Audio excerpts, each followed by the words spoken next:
बिस्मिल्लाहिर्रहमानिर्रहीम अस्सलाम वालेकुम। 27वीं आईनी तरमीम जो है वो मंजूर हो गई है। इसके अलावा इस्लामाबाद आज डिस्ट्रिक्ट कोर्ट के बाहर जो है वो एक सानहा हुआ। एक अकॉर्डिंग टू पुलिस रिपोर्ट्स जो है वो एक खुदकुश हमला था। ठीक है, इस हमले में तकरीबन को 12 पाकिस्तानी जो हैं वो शहीद हुए हैं। 21 के करीब जो हैं वो ज़ख्मी हुए हैं, जिनमें पुलिस एहलकार और वकला बरादरी के जो लोग हैं वो शामिल थे। लेकिन हुकूमत की तरजीहात जो हैं वो कुछ और ही हैं। अब हुकूमत की तरजीहात क्या हैं वो आपको बताते हैं कि एक तरफ जो है वो 27वीं आईनी तरमीम की खुशी थी, एक तरफ हुकूमत का अपना नून लीग के सेनेटर इरफान सिद्दीकी साहब जो हैं वो उनकी वफ़ात हुई, उनका जनाजा था। और एक तरफ ये इस्लामाबाद कोर्ट्स के बाहर जो है वो ये अटैक था। और हुकूमत क्या कर रही थी, हुकूमत क्या याशियाँ कर रही थी। ठीक है, दूसरे नंबर पे जो अहम चीज़ है वो ये है कि हुकूमत बेबस होती नज़र आ रही है 27वीं आईनी तरमीम पे।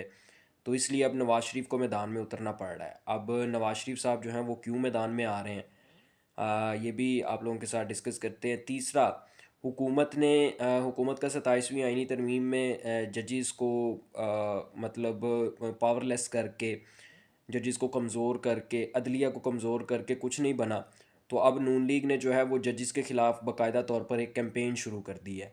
और इस कैंपेन के अंदर जो है वो बाकायदा जजेस को टारगेट किया जा रहा है। ना सिर्फ टारगेट किया जा रहा है, बल्कि जजेस को जो है वो निशाना बनाया जा रहा है, उनके ऊपर प्रेशर डाला जा रहा है, दबाव डाला जा रहा है।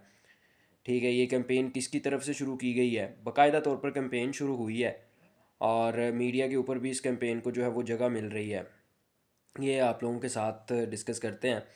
सबसे पहले जो है वो आपको बताते हैं कि आज जनाब इस्लामाबाद जो डिस्ट्रिक्ट कोर्ट थी, यानी जो जुडिशल कॉम्प्लेक्स था, उसके बाहर सुबह सवेरे जो है वो ये अफसोसनाक वाक़या हुआ।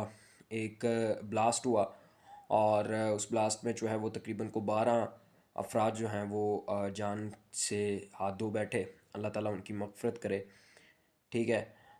फिर उसके बाद सेनेटर इरफान सिद्दीकी साहब कल रात को वफ़ात पा गए थे, उनका जनाजा था। लेकिन हुकूमत की तरजीहात ये हैं कि आज सदर ज़रदारी साहब, जिनको 27वीं आईनी तरमीम में लाइफ टाइम इम्यूनिटी दी गई है, यानी कि ताहयात इस्तिस्ना दिया गया है, उन्होंने आज 27वीं आईनी तरमीम के नंबर्स पूरे करने के लिए, अपने अरकान पूरे करने के लिए, जो प्रेसिडेंट हाउस है, यानी जो सदर ममलिकत का घर है इस्लामाबाद में, वहाँ पे आज जितने पार्लियामेंटेरियंस थे, इत्तेहादी पार्लियामेंटेरियंस यानी कि नून लीग के, पीपल्स पार्टी के जितने लोग थे जिन्होंने कल वोट करना है कौमी असम्बली में 27वीं आईनी तरमीम के लिए, उनके एजाज़ में जनाब एक इशाइया रखा गया, वहाँ पे पार्टीज़ की गई। वज़ीर आज़म शहबाज शरीफ साहब भी ख़ुद जो है वो वहाँ पे मौजूद थे और गए। किसी किस्म का कोई लिहाज नहीं था। ये बात इस चीज़ को ज़ाहिर करती है कि सियासत करने वालों के दिल में रहम नहीं होता, और ना ही आप यूँ कह लें कि सियासत के दिल में रहम होता है। सियासत जो है वो इसी तरह बेरहम होती है। एक तरफ जो है वो आपने तरमीम की खुशी है आपको, दूसरी तरफ आपका तकरीबन को सारी ज़िंदगी निभाने वाला जो है वो सेनेटर, उसका जनाजा है, आप उसके जनाजे पर भी नहीं गए, लेकिन आपने वहाँ पे मतलब जो है वो इशाइया ज़रूर रखा है उन लोगों के लिए जो 27वीं आईनी तरमीम में जो है वो कल वोट करेंगे। ठीक है। और इसके अलावा आपको उन 12 लोगों के मरने का भी कोई दुख नहीं है, जो आज सुबह ब्लास्ट में जो है वो जिन्होंने अपनी जान दी है। ठीक है। आपके तकरीबन को बड़े शहर जो हैं मुल्क के, वो तमाम के तमाम हाई अलर्ट हैं, हाई सिक्योरिटी पे गए हुए हैं। इस चीज़ का भी कोई नहीं है, लेकिन हमें 27वीं आईनी तरमीम मंजूर करवानी है कौमी असम्बली से। वो इस वक्त पाकिस्तान का सबसे बड़ा मसला है, और लग ये रहा है कि शायद वो कौमी सलामती का मसला बना हुआ है कि तमाम टॉपिक्स छोड़ के, हर चीज़ छोड़ के जो है सिर्फ़ और सिर्फ उसी के ऊपर फोकस किया जा रहा है। मज़े की डेवलपमेंट ये हुई है कि आपको पता है कि 27वीं आईनी तरमीम के ऊपर जो है वो हुकूमत के पे ज़ाहिर सी बात है तनकीद भी हो रही है, दबाव भी है, प्रेशर भी है कि आपने एक अच्छे भले सांस लेते हुए ज़िंदा आइन को जो है उसका गला दबोच के, तो उसको बिल्कुल मुर्दा हालत में आप उसको ले गए हैं। ना आप ने उसको सांस लेने जोगा छोड़ा है, ना ही आप उसके लिए जो है वो आपने को ज़िंदा रहने का मार्जिन छोड़ा है। और इस सारी चीज़ में जो है वो नून लीग को नवाज़ शरीफ की हिमायत जो है वो हासिल नहीं है, ये तासुर दिया जा रहा था। ठीक है।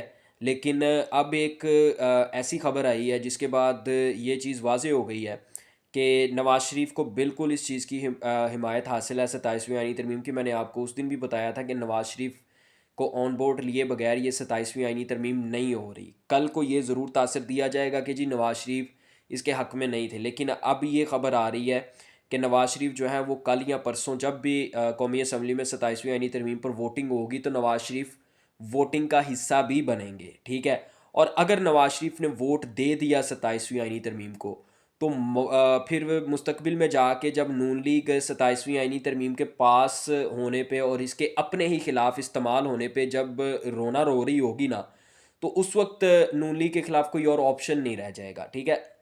अभी तो अगर नवाज़ शरीफ साहब फ्रंट फुट पे ना भी आएँ, हुकूमत के पास नंबर ऑलरेडी पूरे हैं। कौमी असम्बली में इनके पास नंबर जो है वो ज़रूरत से ज़्यादा है, तकरीबन 10 से 12 एमएनएस जो हैं वो इनके पास एक्स्ट्रा हैं, जो मतलूबा तादाद है उससे। तो अगर नवाज़ शरीफ साहब वोट ना भी दें तो हुकूमत का काम चल जाएगा, ठीक है। लेकिन उस तासुर को जो है वो मेरा ख्याल है कि ज़ाहिल करना है, और शहबाज शरीफ साहब इस मरतबा ये चाह रहे हैं कि सारी बदनामी जो है वो मैं क्यों अपने सर लूँ, थोड़ी सी बदनामी जो है वो बड़े भाई साहब भी अपने सर लें ना। और बाद में हुकूमत जाने के बाद जो है वो आवाम से गालियाँ मैं अकेला क्यों खाऊं, आप भी तो खाएं ना मेरे साथ गालियाँ, आप भी आके ज़रा वोट दें 27वीं आईनी तरमीम में, और बाद में जब हम इलेक्शन में जाएंगे आवाम के सामने जाएंगे तो आपने भी आवाम का सामना करना है इस चीज़ के ऊपर। तो ये सारी सिचुएशन जो है वो हो रही है अभी। दूसरा, नून लीग ने जो है वो जजेस के ख़िलाफ़ बाकायदा तौर पर एक मुहिम शुरू कर दी है। आपको पता होगा कि कुछ जजेस ने जो है वो ख़त लिखा है चीफ़ जस्टिस याहिया अफरीदी साहब को, जिनमें जस्टिस अतर मिनल्ला हैं, जस्टिस मंसूर अली शाह हैं, ठीक है, और कुछ रिटायर्ड जजेस हैं जिनमें जस्टिस एस ए ख्वाजा हैं, उन्होंने लिखा है ख़त। कुछ सीनियर वकला हैं, उन्होंने चीफ़ जस्टिस को ख़त लिखा है और उनसे कहा है कि 27वीं आईनी तरमीम जो है वो सुप्रीम कोर्ट का गला घोंटने के लिए है, सुप्रीम कोर्ट के इख्तियारात बिल्कुल ख़त्म कर रही है, और इसके अलावा जो है वो मतलब आप यूँ कह लें कि अदलिया को बिल्कुल बेवक़्त कर रही है। तो इस चीज़ के ख़िलाफ़ आप जजेस का एक कन्वेंशन बुलाएं, जजेस को बुलाएं और इस पे बात करें, लेकिन ऐसा नहीं हो रहा, ठीक है। तो इस चीज़ के ऊपर ख्वाजा आसिफ साहब जो हैं उन्होंने महाज संभाला और उन्होंने ये कहना शुरू कर दिया कि जी ये जो जजेस हैं इनको अपनी तारीख़ याद नहीं है, इन्होंने अपने इदारे की तारीख़ नहीं देखी। फिर उन्होंने जस्टिस अतर मिनल्ला के ऊपर टाउंट भी मारा कि वजारतें जो हैं वो मुशर्रफ के दौर की लेनी है, और बात जो है वो 27वीं आईनी तरमीम के ख़िलाफ़ करनी है।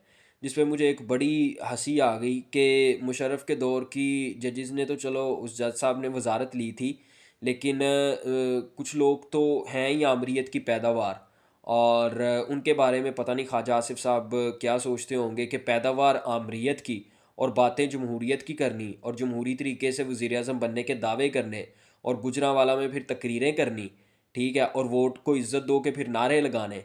तो ये तो मुझे बात समझ में नहीं आती कि फिर ये इन्होंने क्यों किया, कि जब आप पैदावार ही आमरीत की हैं, आमरीत के सर पे आए, फिर आप डील करके भागे, और आज आप इस्तिस्ना दे रहे हैं, ताहयात इस्तिस्ना दे रहे हैं कि आपकी हुकूमत कायम रहे, आप बच सकें, ठीक है, जितनी देर हो सके आपका इक़्तिदार कायम रहे, और आज आप बात कर रहे हैं दूसरों को। अब तक के लिए इतना ही, आपसे मुलाकात होगी अगली वीडियो में। अल्लाह हाफ़िज़।